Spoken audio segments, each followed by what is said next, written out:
We are ending the month of February, looking forward to some warmth after 3 very wintry weeks in the metro. More than 10 inches of snow fell at the Kansas City airport this month, according to the National Weather Service, with even more in the south part of the metro. This caused issues for drivers and life in general, leading to even more shutdowns and cancellations. And school districts, also battling the pandemic, have had to weather yet another literal storm. A few of them, in fact. Many in our area had to cancel several days so far this year because of COVID and weather conditions. And check this out. This is a snapshot of just one district in our area. We picked Olathe Public Schools. Since returning from winter break in early January, students have missed 6 days because of Omicron, viral outbreaks, or snow. And when you add in conferences and a couple of holidays, they've only had 2 full weeks of school out of 8 so far in 2022. Now, we've seen similar shutdowns in other districts, and administrators across the metro say they're doing their best to help students and families right now. It's definitely been interesting working with kids, meeting them where they are, families, and supporting them, trying to do the best that we can with the challenges that are in front of us. The more days you can get in a row for kids and to have them in front of you, working with them is definitely better. The bottom line, the pandemic has had an indisputable impact on our kids, and these constant changes to learning, no matter the reason, aren't helping. So how do we and they adjust? Joining me now to get to the heart of the matter is Dr. Danielle Johnson, a clinical psychologist with the University of Kansas Health System. Dr. Johnson, thanks so much for joining us. Thanks for me being here. You and I talked last May. Yes. It feels like a lifetime ago. So much has happened between now and then. What concerns you right now when it comes to our kids? Really just the adjustment of how do we get back in school, how do we get back into activities, how do we cope with the loss that we've had over the last 2 years. I've seen many children that are struggling with anxiety. Those that had anxiety before the pandemic, they enjoyed the time away from school because they didn't have some of those triggers for their anxiety. But now kids are really trying to adjust to how do I get back into the swing of life? How will life be? Because it won't be the same as it was in 2019. So really anxiety is a big kind of struggle right now, depression, and just adjusting to what this new normal will be before the next kind of break in school. This new normal, yes, right, that we have to deal with. You mentioned that some kids do differently than others. I think that's life, right? And we know that kids are battle tested, they're resilient. Yes. There is this constant push and pull, though, this back and forth, shutdowns, pivots to remote learning, kids being out of school for a long length of time. We've seen that earlier this year. Yeah. How do you help kids cope with that?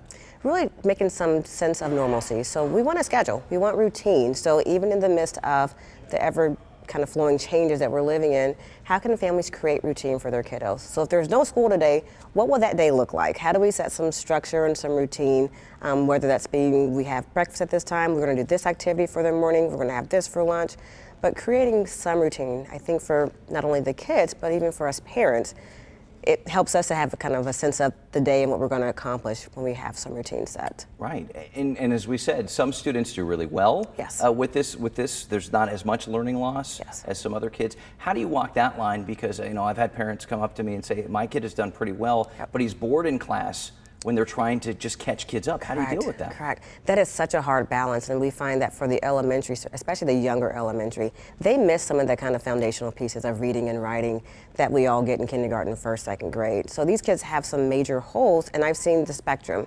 I've got kiddos that are bright, that are quite talented, that they didn't need much support when they were out of school. They figured it out pretty easily. And I've got kiddos that really struggled with, how do I spell this word that in second grade we would expect them to learn how to spell? And so being patient for those kids that are super bright and get it, but also giving some grace to those kids that are struggling. I think we've seen a difference also in those families that have resources. They were able to buffer against some of their learning loss that happened because they had the resource of hiring a tutor or creating a home office for their kids to go to school in. Other families didn't have that luxury, that financial luxury of creating that support for their kiddos.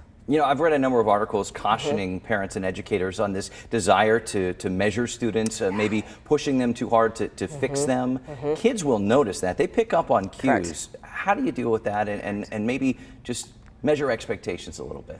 Part of that's telling parents, your children are resilient, they will catch up, you've got support around them, so let's be kind of cautious and looking at like map scoring and map testing to make sure they're where they're supposed to be. Kids will kind of gravitate back to that median or that average. Letting kids know this is a struggle right now, but also putting that in the context of they've been through the last 2 years. And so kind of normalizing that not everyone is where they want to be or would have been without COVID, and that's okay. So I think also making sure that kids know we'll get them there. Finally, what can parents do? Because, I mean, we're talking about how we can help kids. Yeah. How do we help parents get through this? Because, again, constant change, child care, education changes. What do you do? I tell parents to take a deep breath. Like, part of that's just breathing and knowing that we don't have all the answers. That's okay. But for parents to utilize the school resources, to talk to the teachers, to make sure that we're doing what we can. But as I tell kiddos, it's okay that you're not where you want to be. Telling parents, it's okay. It's okay that we'll get to some, I don't want to say endpoint, but we'll get to some sense of more normalcy soon. So just take some deep breaths. Let your kids know that you love them and support them, and you guys will get there. Right. It's a marathon, not a sprint. It may be like an ultra marathon that we're encountering right now, and we will get there. We will kind of cross that line. All right. Dr. Danielle Johnson, thank you so much for your time. Thank you, Cody.